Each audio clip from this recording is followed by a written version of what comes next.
semuanya, Assalamualaikum warahmatullahi wabarakatuh. Perkenalkan, nama saya Syadila Azhara dan rekan saya ada Ruli Nurliah. Di sini kami akan mewawancarai tentang coffee shop, yaitu Sangit Coffee, yang dimana tugas ini untuk memenuhi tugas mata kuliah studi kelayakan bisnis yang diampu oleh Ibu Ramlah Puji Astuti. Dan di sini udah ada ownernya nih, namanya siapa, Bung? Bung Haris. Iya, ada Bung Haris. Kita tanya-tanya santai aja ya, Bung ya. Sangit Coffee tuh sejak awal berdirinya tuh gimana sih, Bung? Sejak tahun kapan? Terus kenapa Bung tuh bisa ada pikiran, oh kira-kira buka coffee shop dengan tema yang begini gitu? Kalau untuk bukanya sendiri kita berdiri pada tahun 2019 di bulan Januari dengan mengusung tema, kalau dulu agak modern sedikit tapi tetap ada nuansa klasik-klasiknya. Nah, di tahun pertama itu kita buka di Majasem selama 3 tahun, terus kita pindah ke Cangkring 1 di kota. Terus selama 1 tahun di situ kita juga rubah konsep. Di situ konsepnya full klasik. Selama 1 tahun, setelah itu baru pindah ke sini. Ini tempat ketiga dengan konsep lebih klasiknya, lebih industrial. Terus kalau untuk background kenapa sih harus buka kedai kopi? Kenapa sih alasannya buka kedai kopi? Karena ini kan salah satu peluang juga, salah satu peluang usaha bagi anak-anak muda yang ingin mengembangkan bakatnya, terutama di bidang usaha. Karena di kedai kopi sendiri itu tuh lebih dekat dengan anak-anak muda, mahasiswa juga, kayak siswa SMA juga ada. Apalagi kita juga dulu sering mengadakan kayak seminar, terus acara ngumpul kopdar, alumni, terus pegiat-pegiat seni juga dari situ. Jadi tuh Bung tuh tertarik karena awalannya ya biar bisa kumpul-kumpul bareng-bareng aja gitu ya, Bung ya. Selanjutnya tuh untuk target pasarnya sendiri nih, Bung tuh udah menargetkan ke kalangan mana aja sih untuk target pasarnya? Kalau untuk target pasar kan ada dibagi dua tuh, ada yang pasar middle up sama middle down, menengah ke atas sama menengah ke bawah. Cuma untuk saat ini kita lebih ke middle, di antara dua itu, nggak terlalu ke atas, nggak terlalu ke bawah.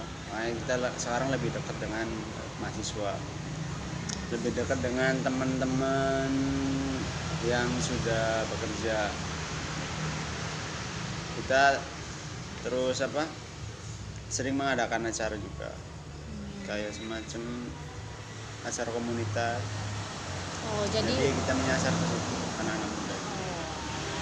Nah, untuk untuk ininya nih, Bung nih. Untuk sekarang kan lagi hype-hypenya tuh ya persoalan kopi di kalangan mahasiswa terutama. Bung sendiri tuh untuk memasarkan kopi ini tuh di antara kedai-kedai yang lainnya tuh mengunggulkan apa sih, Bung? Kalau untuk ciri khas ya, kita tetap ke kopi manual. Kopi manual Dengan berbagai macam beans yang kita ambil dari berbagai roastery juga, berbagai daerah. Terus kalau untuk yang kopinya, untuk yang susunya kita tetap ada es kopi langit, ada mocktail juga. Itu sebagai warna bahwa kita pun punya produk signature untuk lebih berwarna aja sih, dengan banyaknya kedai kopi yang sekarang yang buka juga.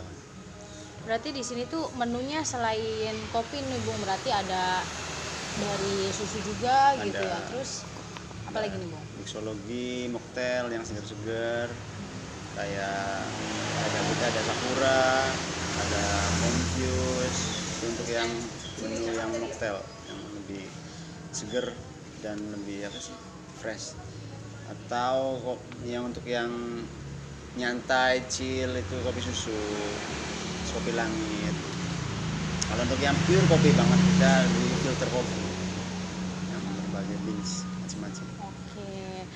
Biasanya mahasiswa-mahasiswa atau ya yang biasa di sini tuh mesennya tuh apa sih Bung ininya? Menunya? Yang Kalau lebih untuk bestseller. best seller di es kopi langit yang kita emang sengaja sih buat teman-teman yang cewek cowok masuk, soalnya kan rasanya juga lebih sweet, lebih creamy, tapi ada kopinya juga. Tuh es kopi langit sebagai best sellernya. Gini ya Bung, kan usaha ini tuh kalau boleh tahu ya, itu tuh dirintisnya dari modal pribadi atau dari mana?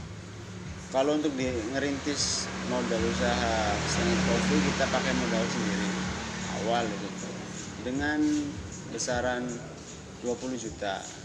Itu Modal pure milik sendiri apa pinjaman atau lain-lain? Ya, itu pure milik sendiri.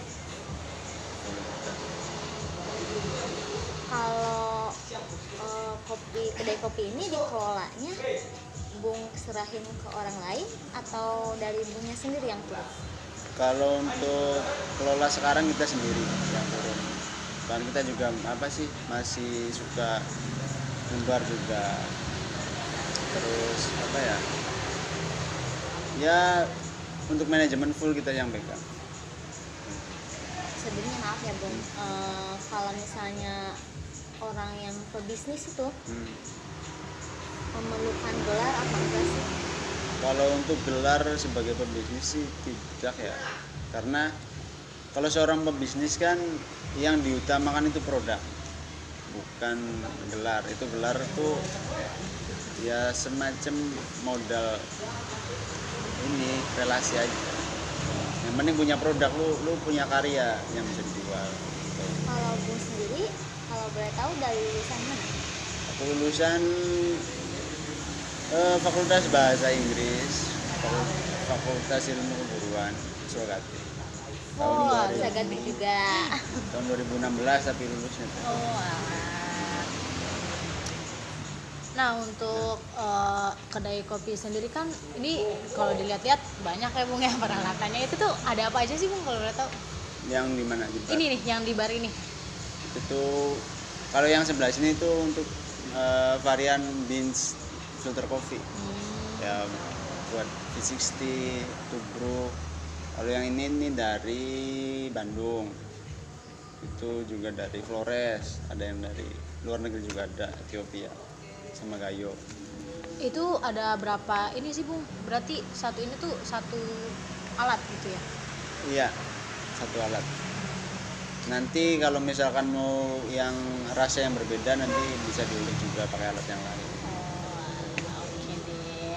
Nah, untuk proses pembikinannya Bu, misal untuk kopi susu nih, itu proses produksinya gimana sih Bu kalau boleh tahu? Kalau proses produksi kopi susu terutama sih harus ada base ya, base. Base-nya. Dalam artian base flavornya nih itu yang paling penting untuk apa sih? Setelah itu baru fresh milk, baru di espresso. Oh, gitu. Kayak gitu. Nah, untuk bahan-bahannya nih Bung, biasanya Bung tuh dapat belinya tuh dari mana Bung? Kalau untuk bahan baku kita macam-macam ya. Kalau misalkan bahan baku untuk kopi sendiri kita ada roastery dari temen, terus ada temen yang punya petani, punya kebun kopi juga, yang sekaligus ngerosting juga. Terus kalau untuk bahan-bahan yang non kopi kita belanja di pasar, di minimarket, supermarket, tuh. Kadang di Kalau Tokopedia. tadi Bung bilang itu pembikinan kopinya masih secara manual ya. Kan di maraknya kopi shop sekarang nih, banyak yang kayak manfaatin teknologi yang zaman sekarang nih, kayak pembuatan kopinya tuh kayak pakai mesin, kayak bikin creaminya tuh dipakein mesin. Itu dari ibunya sendiri gimana? Kalau untuk perkembangan teknologi kita nggak bisa apa sih ya, nggak nggak akan berhenti sampai sekarang juga, karena apa sih, itu kan buat ngebantu kita bekerja lebih cepat kan. Nah terus apa, selama kita bisa bikin secara manual, ya kita manual dulu, kayak semacam gimana ya, hitung-hitung budget juga kan, kayak gitu. Kalau untuk kopi pun kita ada yang pakai mesin, ada yang enggak, ada dua. Cuman kalau untuk kayak tadi apa, Kayak creamer creamer apa sih? gitunya. Ya pokoknya itu Bikin creamy aja gitu ya.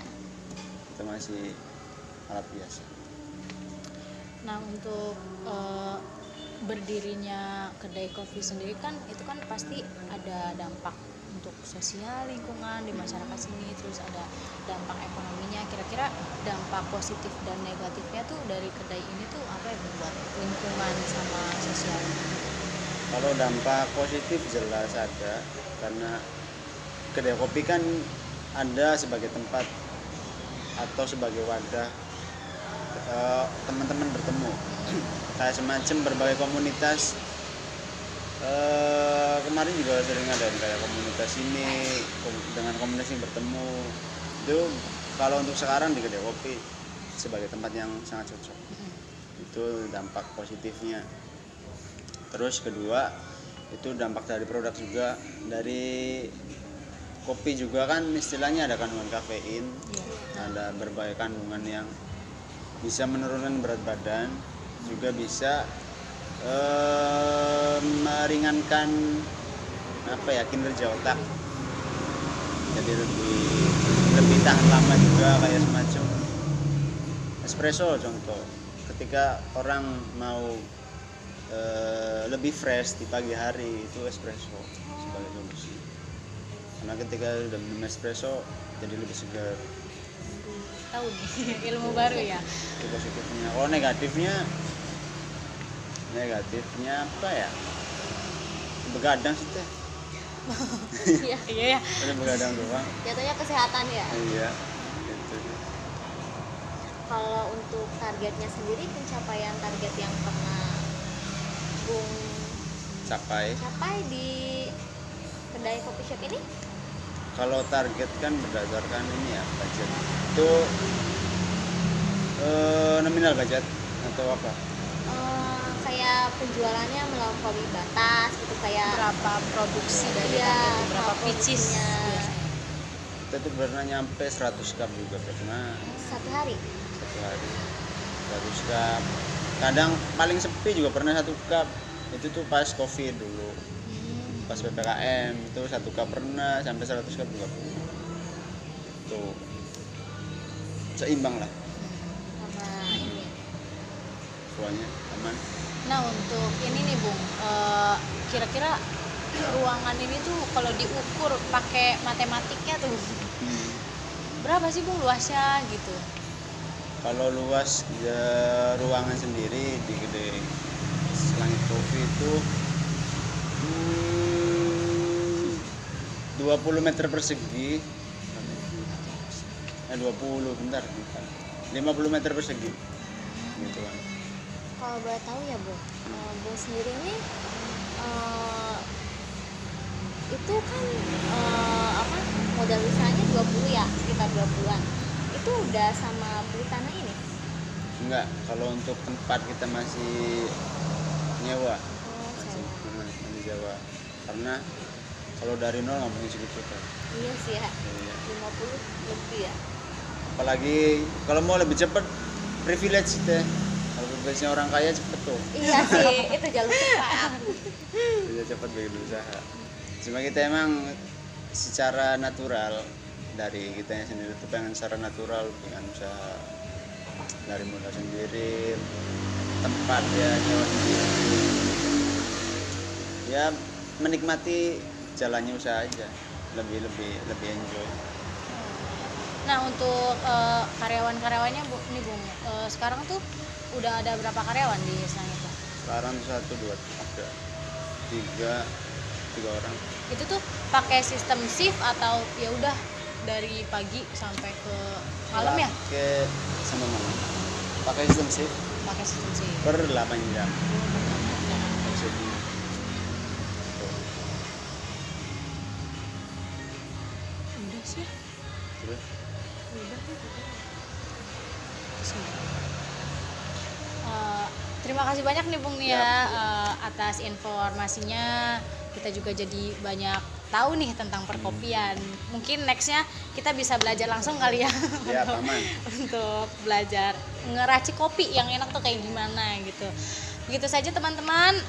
Saya akhiri. Wassalamualaikum warahmatullahi wabarakatuh.